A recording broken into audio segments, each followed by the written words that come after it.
তুলসী মন্দির থেকে পাতা তুলবেন, পাতা কিন্তু রাধার হাতে দেবেন, কৃষ্ণের পায়ে দেবেন।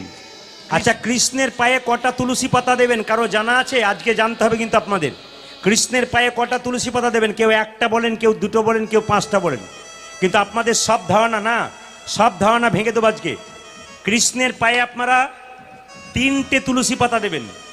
কেন 3টে দেবেন? আমার দিকে তাকিয়ে নেন, আমি আপনাদের বুঝিয়ে দিই। এই যে আমার হাতে দেখছেন, এটা আমি কি পরে আছি জোরে বলুন? রাখি। রাখি যেটাকে বলা হয় রক্ষা সূত্র, এটাকে রক্ষা সুতো বলা হয়। এই রক্ষা সূত্রটা ভাই বোনকে পরায়, বোন ভাইকে পরায়, দিদি ভাইকে পরায়, আবার দাদা বোনকে পরায়, আবার বন্ধু বন্ধুকে পরায়। একটা একটা করে জানবেন। এই যে রাখি বন্ধন উৎসব, আমি তখন ছিলাম আলিপুরদুয়ার, মানে কোচবিহার আলিপুরদুয়ার, কত দূর বুঝতে পারছেন তো? ওখানকার ছেলে মেয়েরা আমার হাতে রাখি বেঁধে দিয়েছে।